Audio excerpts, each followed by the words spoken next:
এই রাখ ফোন। এক হালা এসে দেখি তো কি কইবার চায়। হালা না, আমি আপনার দুলা ভাই। এই গ্রামে আপনি তো ঢাকার থেকে আইছেন না, আপনার দুলা ভাই বাড়ি, আমি আপনার দুলা ভাই।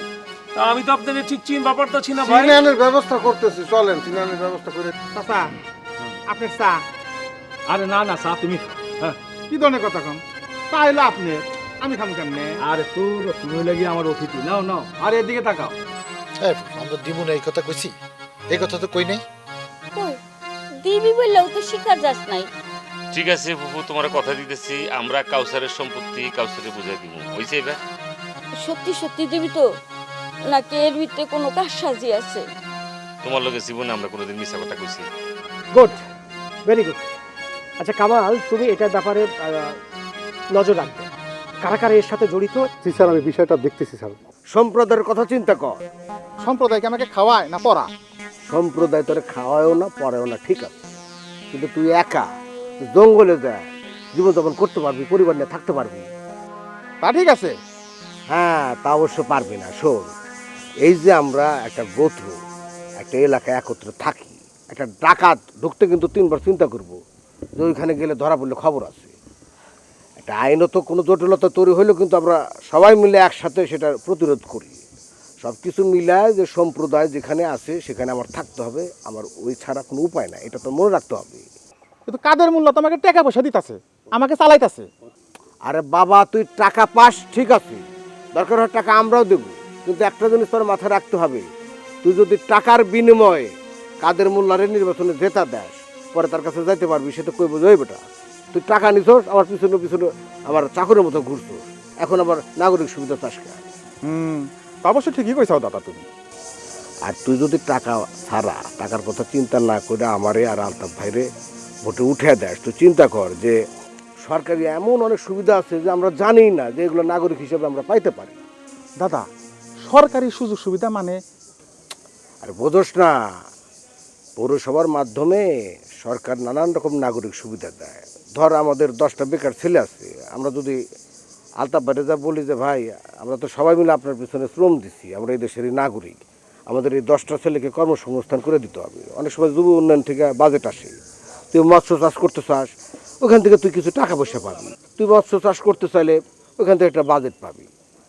তারপর তুই যদি মনে করো যে আমি কিছু গরু পালন করব, বা আমি কিছু খাস জমি আছে ওখানে চাষাবাদ করব, তারপর হয় না যে একটা গরিব মানুষ মায়া বিয়া দিতে পারতেছে না, তখন সবাই মিলে আমরা ধরতে পারবো যে করে টাকার জন্য মায়াটা বিয়া হইতেছে না। তারপর প্রসূতি ভাতা আছে, বৃদ্ধা ভাতা আছে, নানান রকম সুবিধা আছে। এই জন্য আমি চাই যে আমরা সবাই মিলে একত্রে থাকি, একত্রে বাঁচি। কও কি দাদা, সরকারি এত সুযোগ সুবিধা?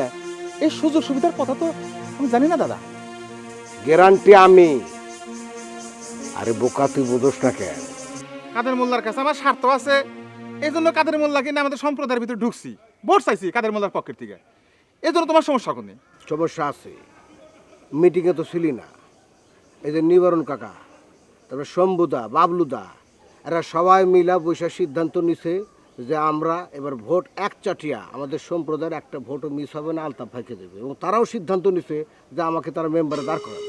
এখন আমাদের মধ্যে থেকে তুই একাই চলে যেতেছিস কাদের মোল্লার পক্ষে, এটা কি তোর ঠিক হইতেছে? আচ্ছা দাদা, আলতাফ ভাই যদি চেয়ারম্যান হয় আর তুমি যদি মেম্বার হও, তা আমি কি হমু? আমার লাভ কি? ভালো করে বুঝা কেউ। খালি আমার করিস না, আমরা কি পাবো সেটা ভাব।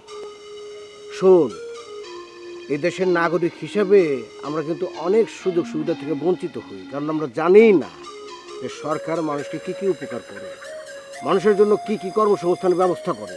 এখন আলতাফ ভাই যদি চেয়ারম্যান হয়, আমি যদি মেম্বার হই, তাহলে কিন্তু তাকে আমরা বলতে পারবো যে আমাদের এই 10টা ছেলে বেকার আছে, বেকারদের জন্য অনেক রকম সুবিধা আছে, চাকরি বাকরির ব্যবস্থা করা যাবে। তারপর প্রজেক্ট আছে না। শোনো, তোমার এখন কথা কই, হাই এই গ্রামে হয়েছে বেশ কয়েকদিন হয়েছে আইছি, আর এখানে ভালো লাগে না, আয় বাড়ি চলে যাও, তুমি অন্যভাবে যাইবা। এই তুই কিন্তু কি কো, এইটা কি বাড়ি ননি, এটা কি গ্রাম ননি? আঙ্গ গ্রাম আর এই গ্রামের মধ্যে পার্থক্য কি? তুই লেদিগারে লই আইও, দরকার আমরা এই গ্রামের মধ্যে থাকুম, আমি যাইতাম পারতাম না এই গ্রামের মধ্যে। তুমি এটা নিয়ে কোনো কথা কও? আমার লেদিটা হচ্ছে বাড়ির মধ্যে একলা একলা রাইখে আইছি, আয় এনে কিনলেই থাকতাম, তুমি এই গ্রামে পড়ে রয়েছো কিনলে, তোমার লাভটা কি? হ্যাঁ, এই লেদিক গে কি খালি তোর একলা নি, লেদিক গেটলাই আর মায়া লাগে না নি, আমরা লেদিরে এনে লই আইও, এই গ্রামের মধ্যে আমরা থাকুম। তুই জানো না এই গ্রামের মধ্যে পুলিশের ডিস্টার্ব আর ইয়ানের মধ্যে আরোগ্য কাহিনী আছে। এ না আবার কি কাহিনী? কাকা নির্বাচনে দাঁড়াইছে, আই তো কাকার প্রধান বডিগার্ড। হয় কাকাই নির্বাচনে দাঁড়াইছে, এর লিগে তুমি প্রধান বডি পাই। কাকাই নির্বাচনে দাঁড়াইছে তো তোমার কি, তোমার লাভ কি? এই জন্যে মানুষে কয় মেয়ে মানুষের বুদ্ধি হাঁটুন নিচে। এই আর কাকা যদি নির্বাচন হয়ে যায় তাই কাকার হিসেবে হিসেবে কে থাকবো? কাকার সমস্ত কাজ তো আইয়ে করিও। কাকার সমস্ত কাজ তুই করবা, আর তোমার হেতে কি করবো? লাভ চেয়ার বানাই দিব, তাই না? বোকা, এই যে ট্রেন উড়ে এই গ্রামের মধ্যে তুই কইতে পারবি? এই গ্রামের মধ্যে টিয়া যদি নেন ওরে, তার পোলা যে না খাইয়া রয়েছে, পোলা লেগে টিয়া ভাড়া লাগতো না? আর তুই তো আগে কইছি বিকাশের নাম্বার আড়া হালাইছি, টিয়া কি হারাই ননি, টিয়ার কি কোনো অভাব আসেনি? এটা কি টাকা কত টিয়া তুই দেখছো নি? আর তুই টিয়া তোর কাছে? আরে এটা তো কম টিয়া, এর টিয়ার বান্ডিল তোরে আই প্রতিদিন আনি এনে দিম। তুই টিয়া এগুন রাখো, এগুন তা গ্রামের মধ্যে বিকাশ করে হারাই দাও, লেদা গাড়ি তুই এনে লই আইও। অবশ্য আনার দরকার নাই, নির্বাচনে ঘরে আনো, এনের খেলাটা খেলিলি। তুমি বিকাশ করতে পারবা না, আর বেশি আই বিকাশ করো। হ্যাঁ, আর তোর কাছে রাও, তাইলে পরে এই টিয়াই বিকাশ করে আর লেদিলে পাঠাই দিই। লেদি তো অনেক খরচ হইতেছে, বুঝছি না? তুই আরো টিয়ার ব্যবস্থা কর, টিয়া পাঠান লাগবেই। এতে হাগল নেই কোনো, এতে টিয়ার ব্যবস্থা করা লাগবে। বললাম না এই গ্রামের মধ্যে টিয়া উড়ে, আই দড়ি আনি বান্ডিলে বান্ডিলে তোর কাছে দিম, তুই খালি একটু ধৈর্য ধরো। এই গ্রামে যদি টিয়া পয়সা এমনি ওরে, তাহলে তুমি আমি মিললাম, এই গ্রামে আরো কিছুদিন থেকে যাই। আচ্ছা ঠিক আছে, তাহলে চলো কোন জায়গা টিয়া তো আড়াই আচ্ছা চলো চলো। যুব উন্নয়ন থেকে অনেক রকম সুবিধা আছে। যে তুই মৎস্য চাষ করতে চাইলে তোর একটা বাজেট দিল যে এটা নিয়ে তুমি চাষবাস কইরা তুমি ধীরে ধীরে এটা শোধ করো। কোনো মায়ের বিয়ে হইতেছে না, আমরা যা বলতে পারবো যে চেয়ারম্যান আমাদের এই মায়েরটা টাকার অভাবে বিয়ে হইতেছে না, আমাদের প্রসূতি ভাতা আছে, বৃদ্ধ ভাতা আছে, নানান রকম উপকার আছে। আলতাফ ভাই যে আমাকে টাকা পয়সা দিব বা আমাদেরকে সাহায্য সহযোগিতা করবো, এর গ্যারান্টি কি? গ্যারান্টি আমি। শোন ভাই, তোর একটা কথা বল, শোন। পৃথিবীর সব রাষ্ট্র দেখবি যে যারা সংখ্যালঘু তাদের ইউনিটি থাকে শক্ত। এখন মনে কর যে আমরা সবাই মিলা যখন একটা মানুষকে ভোট দেব এবং সে জিতে যাবে, তখন তার কিন্তু সহানুভূতি আমাদের পক্ষে থাকবে। এই জন্য আমরা সবাই মিলে যেহেতু সিদ্ধান্ত নিয়েছি, তুই আমাকে সিদ্ধান্তের বাইরে যাস না। এই যে তোর বাবা মারা গেল, তাই না?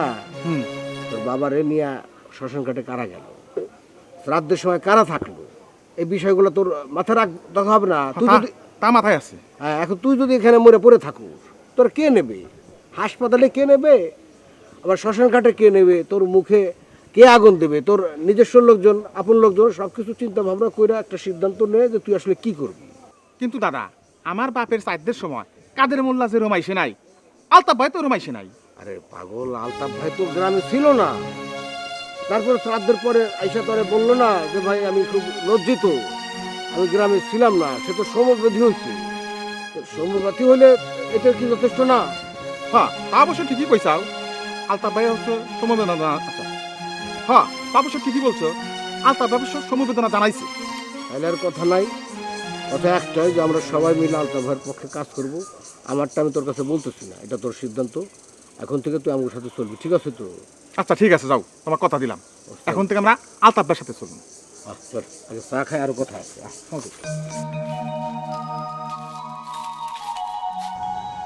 কি বলবো, মন খারাপ কেন? মন খারাপ কই দেখে? মনের জায়গাতে আছে। আদব কাদা কি সব দুনিয়া থেকে উঠে গেল নাকি? বুঝলাম না তো। বেয়াদবিটা কখন কে করলো আপনার লগে? আমি তো স্বাভাবিকভাবে কথা কইতেছি আপনার লগে। মুরব্বী দেখলে যে সালাম দেওয়ান লাগে, তোমরা তো এটা ভুলেই গেছো। মুরব্বী যদি তার আছে আর ব্যবহার কর্মকাণ্ড ঠিক না রাখে, তাহলে সালাম এরকম করে ওঠে কেমনে? কও কি? তার মানে আচার ব্যবহার কর্মকাণ্ডে তুমি খুশি না? না, এটা কি একবারে খুললা কোন লাগবো? বোঝেন যখন জিগান্ত উচিত না? যাই হোক, একটা ভালো প্রস্তাব নিয়ে আইছিলাম তোমার কাছে। এর আগে কলম বহুত প্রস্তাব দিছেন। ওইরকম প্রস্তাব যদি হয়ে থাকে তাহলে আপনার পেটের ভিতরে থাকুক, প্রস্তাব আর দেওয়ানোর দরকার নাই। আরে মিয়া, কাদের মোল্লা রে, তোমরা হুদাই ভুল বুঝতেছো। এই কাদের মোল্লা মানুষের কল্যাণ ছাড়া কারো কোনো ক্ষতি চায় না। এটা তো অনেক আগে থেকে জানি, নতুন করে ব্যাখ্যা দেওয়ানোর কি দরকার? তোমাকে অরিশা যে যা শুরু করছে কখন যে কোন দিক দিয়ে কোন জমি বিক্রি করে ফেলা টেরি পাইবা না। বিক্রি করলে করুন, তারা পাওনা আছে, হ্যাগোজি সম্পত্তি, হ্যাগোজি হক, এটা তো সঠিক। তা ঠিক আছে, কিন্তু মনে করো তোমাকে ওই বাজারের ওই জমিটা যদি বিক্রি করে ফেলা, মানে ওই জমিটা হলো গিয়া সবচেয়ে দামি জমি, তাহলে তো তুমি ঠকবা। ঠকুম, কি করার আছে? করার অনেক কিছু আছে ফজলু মিয়া। আমার কথা যদি শোনো তাইলে তুমি হইবা লালে লাল। একেবারে লালে লাল হয়ে যাবো না? আল্লাহ তো আমার কালা বানাইছে, লাল হমু কেমনে?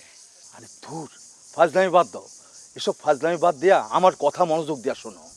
দিলাম ফাইজলামি বাদ দিলাম, কন আপনার সুপরামর্শ কন উনি। ওই জায়গাটা তুমি আমার কাছে বিক্রি করে দাও, আমি কথা দিতাছি তোমার উপযুক্ত দামে দিই। এত লোককে লিখে আপনার কার এত লোক?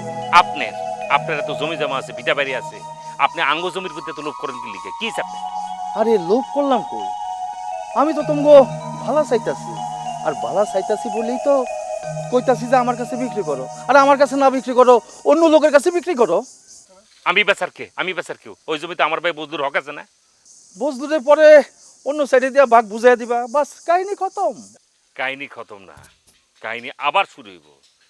দুই ভাইয়ের ভিতরে আবার মারামারি শুরু হইব, দুই ভাইয়ের ভিতরে আবার মামলা মোকদ্দমা শুরু হইব। এটা তো আমি চাই না। আর ওই অরিশরা আর বজলু মিল্লা যদি চুপে চুপে ওই জায়গাটা অন্য জায়গায় বিক্রি করে দেয় তাহলে কি হইব? হ্যাঁ বলো। বিক্রি করবো না, যদি করে দেয় তো অনেকটা তখন দেখা যাবো। তোমার তো তাহলে ঠকতে হইব। আমি যদি ঠকিও তাইলে আমার কোনো আফসোস থাকবে না। আর দয়া করে আপনি আপনার লোভ সামলান। কামটা তুমি কিন্তু ভালো করলো না ফজলু মিয়া। হুমকি দুমকি দিয়ে কোনো লাভ হবে না, এটি অন্য জায়গায় দিয়ে। আমারে ফিরে দেওয়া কাজটা তুমি ঠিক করতেছো না ফজলু মিয়া। ঠিক বেঠিক বুঝি না, আপনি যে একটা খারাপ লোক, এইটা ঠিক, এটা বুঝি। আমারে অপমান করার প্রতিশোধ আমি নিই। এই রাখেন আপনি, খালি ডর দেখেন কথা কথা, এই ডর দেখেন না কিন্তু।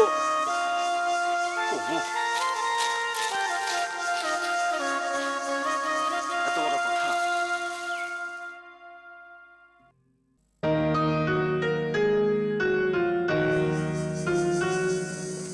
কি ব্যাপার ভাবি, এইখানে এভাবে মন খারাপ করে দাঁড়ায় আছো কেন? আমার না জানো এগুলো একদম ভালো লাগতেছে না। কোনগুলার কথা কও, কি কও? এই যে নির্বাচন মানেই হচ্ছে ঝামেলা, কত কিছু, এসব নিতে আমি পারতেছি না। মানে তোমার ভাই কেন নির্বাচন তোমার বাইরে করতে হবে? আহা ভাবি, তুমি এগুলো নিয়ে একদম টেনশন করো না তো। এগুলো নিয়ে তোমার টেনশন করার দরকার নাই। শোনো, ভাইজান এসব নিয়ে কোনো কিছু ভাবে না, হ্যাঁ সবসময় এগুলাই করে। হ্যাঁ, যখন ভাবে না তখন সে একা ছিল, এখন তো তার আমাকে নিয়ে ভাবতে হবে। আমরা তো তার সাথে আছি, তাই না? যদি তার কিছু হয়ে যায় তাহলে আমাকে কি হইব? আল্লাহ কি কও এগুলা, আল্লাহ যেন এরকম কিছু না করে। আমারে নিয়ে না ভাবলেও ভাইজান কিন্তু এখন তোমারে নিয়ে ভাবে। এই দেখো এখন কিন্তু সে টাইম মতো বাসায় এসে পড়ে। কোথায় আইছে টাইম মতো তোমার ভাই? এখন বাজে কয়টা? না খাওয়ার টাইম আছে, না গোসলের টাইম আছে, কোনো কিছু কি চিন্তা ভাবনা করতেছে যে তার জন্য একটা মানুষ ঘরের মধ্যে না খেয়ে বসে আছে? তাও ঠিক, তারপরেও আগের থেকে কিন্তু ভাইয়া অনেক টাইম টেবিল ঠিক করছে। এখন তাড়াতাড়ি বাড়িতে আইসা পড়ে, বেশি রাইড করে বাইরে থাকে না। এইগুলা কিন্তু তোমার লেগেই করতেছে, তোমার সে অনেক ভালোবাসে। তারপরও জানো কেমন যেন মনের মধ্যে একটা ভয় থাইকেই যায়। কত রাইতে তোমার ভাই বাসায় আসে, কওয়া যায় যে কেউ যদি তার কোনো ক্ষতি করে ফেলে। গ্রামের নির্বাচন মানেই তো হয়েছে মারামারি, কাটাকাটি, হানাহানি, কত কিছু হয়ে যায়। কেমন যেন ভয় লাগে, জানো, শান্তি পাই না মনের মধ্যে। তোমার টেনশন আমি বুঝতেছি, কিন্তু ভাইজান আসলে অনেক সাহসী মানুষ, সব সময় এসব কাজ তার করাই হয়। এগুলো নিয়ে তুমি টেনশন করো না। আচ্ছা শোনো, এই জন্য এখন মন খারাপ করে দাঁড়ায় থাকো না তো, অনেক বেলা হচ্ছে, তোমারও খাওয়ান লাগবে। চলো তোমার খাইতে দেই। আর ভাইজানের এরকম বেলা করে খাওয়ার অনেক অভ্যাস আছে। চলো চলো, তোমার ভাই এলে তারপরে একসাথে খাবো। না না চলো তোমার।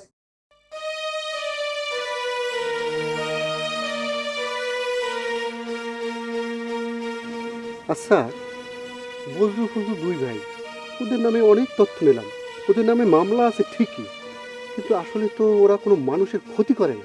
হ্যাঁ ঠিকই কইছো। এই বজলু ফজলু আছে না, এদের নামে এ পর্যন্ত একটা লোকেও খারাপ কিছু বলেনি। ওরা আসলে ভালোই আছে। কিন্তু এখানে মূল ক্রিমিনাল কেটা জানো? কেডা? কাদের মোল্লা হইল মূল ক্রিমিনাল। কাদের মোল্লা মূল ক্রিমিনাল, কিন্তু এই এলাকার একটা লোকেও তাদের সম্বন্ধে মুখ খুলতে চায় না, ভয়। আরে ভয় মূল খুললে না তাতে কি হয়েছে? আজকে না হয় কালকে মুখ খুলবে, একজন না একজন মুখ খুলতেই হইবে। আমাদের চেষ্টা করতে হবে। অবশ্যই আমাদের চেষ্টা করতে হইবে। চেষ্টা মানে কি? এটা আমাদের ডিউটি, আমাদের আরো ভালো করে ডিউটি করতে হবে।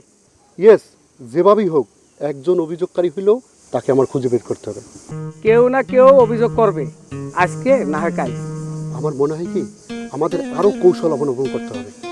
অবশ্যই, কৌশলী না হলে তো হবে না।